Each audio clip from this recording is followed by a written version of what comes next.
Alter, Mann, Zeit wird. Schauen wir auf den Wecker. Ja, jetzt ist es soweit. Wir haben noch nicht, es ist nach 13 Uhr schon noch nichts Mittag gegessen. Ja, Das ist, wenn der Robert nicht da ist, dann gibt es nichts zum Mittagessen. Jetzt geht er mir So lieber ist, und außerdem gehört der Helmer wieder gewaschen. Der riecht nämlich so, als hättest du den die letzten Tage angehabt. Da habe ich reingehofft. Ja, das merke ich. Danach riecht es nämlich auch. Ja. So Leute, wir sind wieder hier in einem schönen Studio. Und Beppi, du hast ja schon ein bisschen was vorproduziert, oder? Ich habe was produziert, Ja? weil ich ja Profi Dann bin. würde ich sagen, Porn ab, oder? Porn Auf auf, geht's. Alter.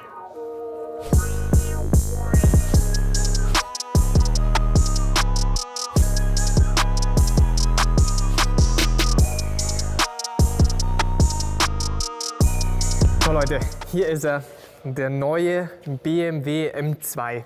Ich weiß gar nicht, wie vielte Generation es mittlerweile ist. Es gab damals den 1er M Coupé, dann kam der M2 mit dem N55, N55, dann kam der M2 Competition, mein S58, mein S55. S55, sag einmal, Ja, Peppi. blutige. Und hier, jetzt, da haben wir den neuen M2 mit dem S58 Motor.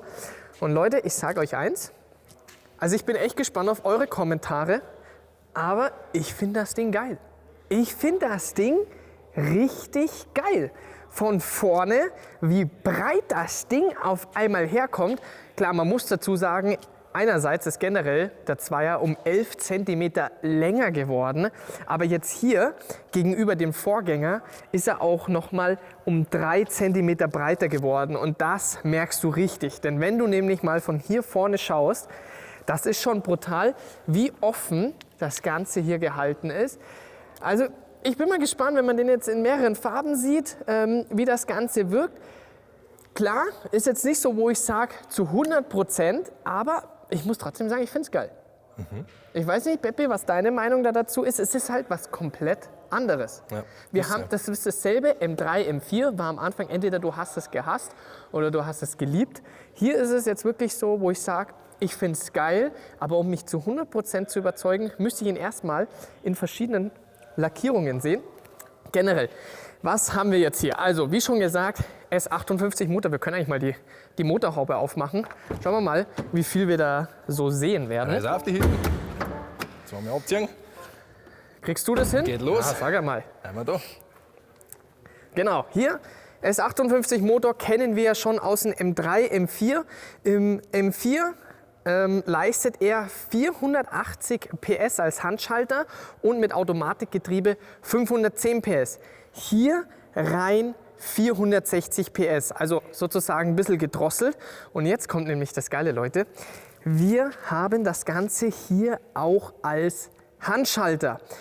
Und genauso natürlich auch Automatikgetriebe. 550 Newtonmeter ist er abgeriegelt, bedeutet M4 ist auch als Handschalter 550 Newtonmeter. Automatikgetriebe hat er 650 Newtonmeter. Hier, egal ob Handschalter, als handgerissen oder Automatikgetriebe, was 1:1 vom M3, M4 übernommen ist, 550 Newtonmeter. Aber da weißt du, was das Verrückte ist? Wenn man sich mal überlegt, der geht preislich bei 72.800 € los, was schon mittlerweile eine richtige Ansage ist gegenüber einem alten, ne? Weil der war irgendwas bei, ich glaube, 62.000 € in dem Dreh, also über 10.000 € teurer geworden. Aber jetzt Leute, jetzt haltet euch fest, das Geile ist, wenn ich das Ding als Handschalter haben will, kostet einfach der Handschalter 500 € mehr als das Automatikgetriebe. Wer hätte jemals gedacht, dass Handschaltung auf einmal teurer ist wie ein Automatikgetriebe? Aber das Finde ich vernünftig. ja, also ich, ganz ehrlich, ich finde es geil. Ich finde es geil, dass auf einmal ein Handschalter teurer ist als Automatikgetriebe. Aber es liegt einfach daran, ja, Zulieferer. Ja, einfach diese Nachfrage. Mittlerweile die ganzen Hersteller verbauen einfach nur noch die Automatikgetriebe. Wenn du schaust bei der Konkurrenz, wenn ich schaue bei Audi, es gibt nichts als RS-Modell als Handschaltung. Nein. Bei AMG, es gibt nichts mit Handschaltung. Ja. Und das ist genau das Thema. Und das ist das Geile. BMW M, die ziehen das hier durch. M3, M4 bieten sie an das Handschalter. Und hier eben jetzt im M2 auch. Und ganz ehrlich, wenn ich jetzt einen M2 fahren würde, ich würde ihn nicht als Automatikgetriebe bestellen. Ich würde ihn handgerissen nehmen, mir egal, diese 500 € mehr. Aber woher ist dieser Preis auf einmal entstanden, diese 10.000 € mehr? Weil das liegt ganz einfach daran, nicht nur, dass wir den Motor vom M3, M4 übernommen haben jetzt, es liegt auch natürlich daran, kompletter Antriebsstrang. Das Fahrwerk wurde übernommen, Rad-Reifen-Kombination wurde vom M3, M4 übernommen. Und zwar hier 1920 Zoll, wenn du überlegst, das ist hier serienmäßig. Im 3, M4 ist es nämlich so gewesen, da ist Serie ist 18, 19 Zoll. Hier kannst du es gar nicht wählen. 19, 20 Zoll auf einmal auf einen M2. Wie fett ist das bitte? In Verbindung Michelin Pilot Sport 4S Reifen, also ideal, der perfekte Allrounder.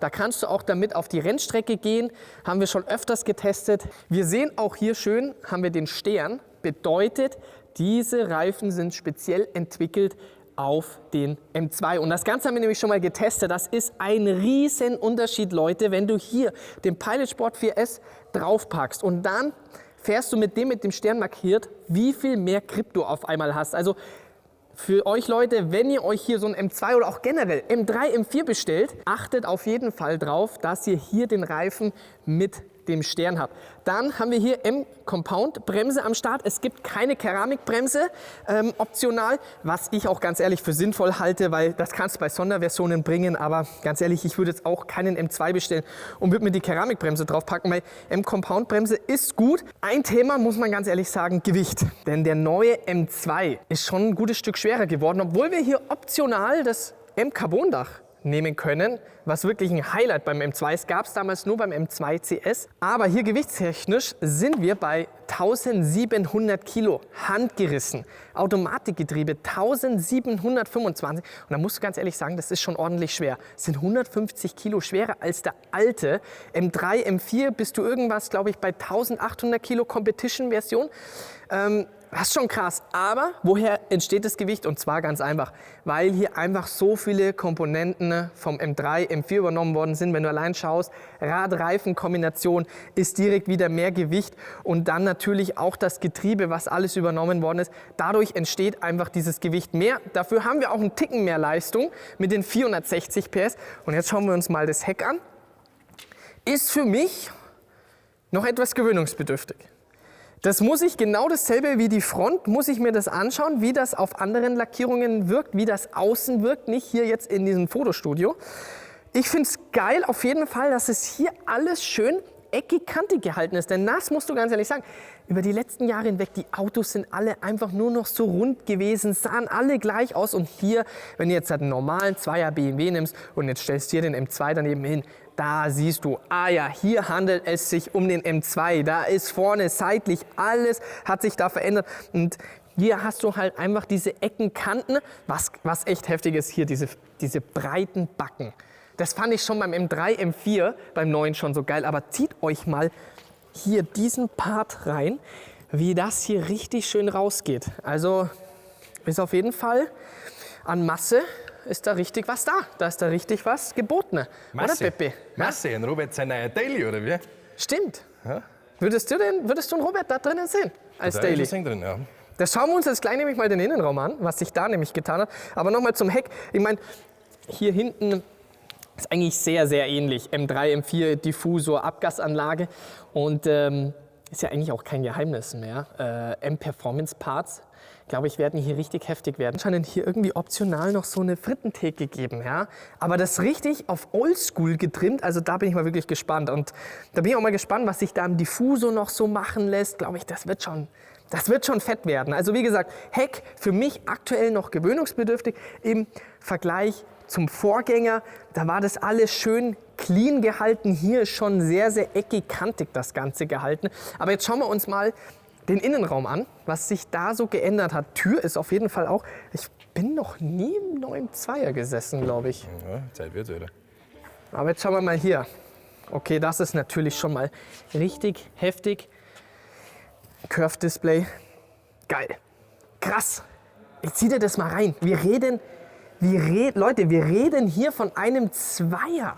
Von einem Zweier BMW. Wenn du überlegst, jetzt müssen wir dieses Auto mit der A-Klasse vergleichen. Wir müssen das Auto mit dem A45 und mit dem RS3 vergleichen. So, A45 ist schon der Innenraum geil gewesen. RS3 hat sich auch schon gut was getan. Aber das ist meiner Meinung nach Next Level. Setzen wir uns mal rein. Krass. Du hast auf jeden Fall hier wieder die schönen M-Carbon-Sitze am Start. Kostet natürlich Aufpreis, ja dasselbe wie im 3 M4. Hier Mittelkonsole komplett aus Carbon, ist auch nicht serienmäßig.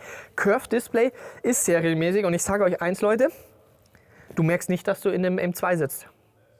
Du hast so viel Platz. Ich denke, ich würde Riesig, jetzt ja. denken, ich sitze im M4. Genau. Also ich bin mit dem M4 hierher gefahren und ich merke keinen Unterschied.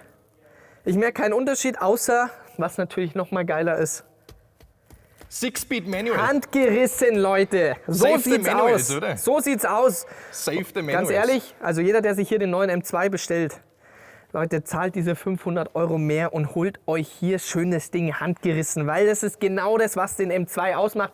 Und ich glaube auch nicht mehr, dass es das allzu lang geben wird. Weil überlegt mal, wenn BMW dafür Aufpreis verlangen muss, 500 €, dann will ich gar nicht wissen, was das denen im Endeffekt dann kostet. Also das muss schon wirklich heftig sein. Aber hier mit diesem Curve-Display, das ist schon wirklich krass. Und übrigens, was mir hier auch aufgefallen ist, schau dir das mal an. Und es ist anscheinend hier beleuchtet. Also es ist nicht einfach da drauf gebappt, sondern das ist hier richtig beleuchtet. Also nochmal wirklich so ein Highlight, was bisher kein anderes M-Modell hat. Unfassbar. Also echt krass. Mensch, du drin bist, Alter. Soundcheck, hä? Ach so. Mach. Ja, okay. Ja. Ja, schauen wir mal. Wir starten ihn, aber ich meine, Beppe, wir können nicht allzu viel erwarten. Wir haben OPF am Start, kommt auch wieder mit dazu, warum das Ding schwerer geworden ist. Ja? War dasselbe beim alten M2. Als das Competition-Modell mit dem OPF rausgekommen ist, dann ist das Ding auf einmal so viel schwerer gewesen. Aber komm, Beppe, setz dich nach hinten Setz dich nach hinten, Pepe. und dann Hau rein in schmeiß die mal an Hitten. den Kübel. Schmeiß an, Sauger, hätte ich schon gesagt. Aus ist.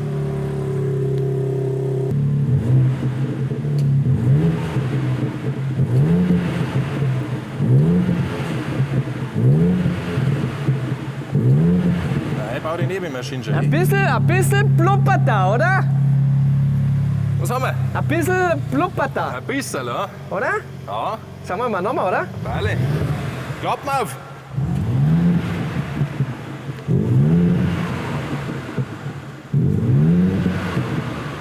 Ja, Rave-Limiter wahrscheinlich. Lass mal mal kurz laufen. Jetzt lass mal kurz so eine Minute noch laufen, weil ihr seht, bisher kannst du nur bis 3000 Touren drehen. Ja. Und, schau mal in dir rein. Also schau dir das mal an. Da sieht man das wieder, dass das nicht einfach dahin gebappt ist, sondern das ist richtige Beleuchtung. Geil.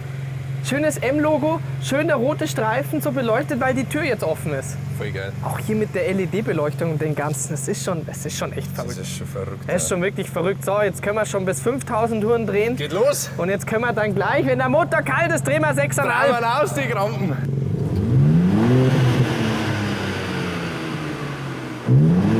Ich sehe das Blei schon aus der Flügel. Ja, das reicht schon.